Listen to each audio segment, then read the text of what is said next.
بیٹے کے فوت ہونے کے بعد سسر اپنی بہو سے نکاح کر سکتا ہے یا نہیں؟ محمد اسماعیل ڈیرہ بکٹی سے۔ نہیں جی، سسر کبھی بھی بہو سے نکاح نہیں کر سکتا۔ شریعت میں کچھ رشتے ایسے ہیں کہ نکاح ہوتے ہی وہ ہمیشہ کے لیے حرام ہو جاتے ہیں۔ اب مثال کے طور پر کسی مرد نے کسی عورت سے نکاح کیا، صرف نکاح ہوا ہے، ابھی دونوں کا ملاپ بھی نہیں ہوا، تنہائی بھی نہیں ہوئی، صرف نکاح ہوا ہے۔ نکاح ہوتے ہی میاں بیوی جو ہے نا، ایک دوسرے کے والدین پر ہمیشہ کے لیے حرام ہو گئے۔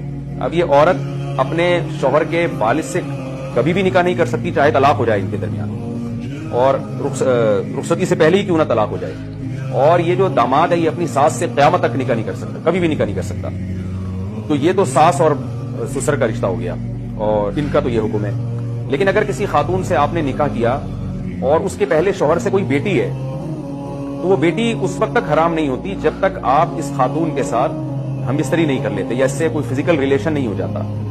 پراپر ہم بستری نہ بھی ہو، تھوڑا سا بھی فزیکل ریلیشن ہو گیا تو اب اس خاتون کی بیٹی سے قیامت تک نکاح نہیں ہو سکتا، سوتیلی بیٹی جو کہلاتی ہے۔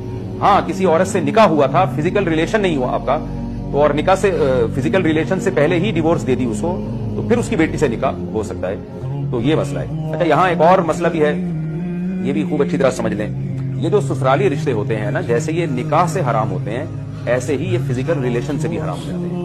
مثال کے طور پر آپ نے کسی خاتون سے نکاح تو نہیں کیا، لیکن آپ نے اس سے سیکشل ریلیشن قائم کر لیا، کیونکہ آج کل یہ بے حیائی بہت تیزی سے پھیل رہی ہے اور لوگ شرعی حدود سے نکل رہے ہیں۔ کسی بھی عورت سے کسی مرد کا جب کوئی فزیکل ریلیشن ہوگا تو اس فزیکل ریلیشن کے بعد یہ مرد اس خاتون کی ماں سے کبھی بھی نکاح نہیں کر سکتا، چاہے یہ حرام ریلیشن ہو یا حلال ریلیشن ہو، یعنی نکاح کے ذریعے ہو یا زنا کے ذریعے ہو، اور پراپر زنا نہ بھی ہو، صرف یعنی باڈی سے ریلیشن ہو گیا اور دونوں نے ایک دوسرے سے یا کسی ایک نے ایک دوسرے سے لذت حاصل کر لی۔ اس کی کافی ڈیٹیل ہے، کسی کے ساتھ ایسا ہو جائے تو پراپر کسی دارالفتہ سے فتویٰ لے وہ۔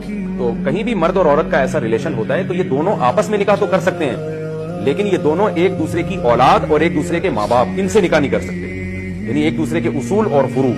اصول کا مطلب یہ لڑکی اس لڑکے کے باپ سے نکاح نہیں کر سکتی، اس لڑکے کے بیٹے سے نکاح نہیں کر سکتی، اور یہ لڑکا اس لڑکی کی ماں سے اور اس لڑکی کی بیٹی سے کبھی بھی نکاح نہیں کر سکتا۔ آج یہ بہت بےہودگی معاشرے میں پھیل رہی ہے۔ ایک لڑکی کسی خاتون سے کسی بندے کا ریلیشن ہوتا ہے اور جناب وہ پھر اس کے بعد جناب وہ اپنی بیٹی اس کو سے نکاح کرا دیتی ہے۔ اس کا یہ بہت ایک کبیرہ گناہ ہے، بری بات ہے، یہ نہیں ہو سکتا۔ اسلام نے اس بے غیرتی کی، بے شرمی کی اجازت نہیں دی ہے کہ ایک عورت کے ساتھ آپ کا ریلیشن ہو اور اسی کی ماں کے ساتھ بھی آپ ریلیشن قائم کریں، پھر اسی کی بیٹی کے ساتھ بھی ریلیشن قائم ہو جائے، یہ نہیں ہو سکتا۔ جس عورت کے ساتھ ہوا ہے تو بس اسی کے ساتھ ہو سکتا ہے۔ ہاں، اس کی بہن سے نکاح ہو سکتا ہے، اس کی کزن سے نکاح ہو سکتا ہے، لیکن اس کی ماں اور بیٹی سے نکاح کبھی بھی نہیں ہو سکتا۔ تو یہ نکاح سے پہلے اگر ریلیشن ہو تو بھی حکم ہے، نکاح کے بعد ہو تو بھی حکم ہے۔ اس کو حرمت مصاہرہ کا مسئلہ کہتے ہیں۔ یہ میں پہلے بھی بیان کر چکا ہوں، علماء بیان کرتے ہیں، لیکن لوگ کان نہیں دھرتے ان مسائل پر۔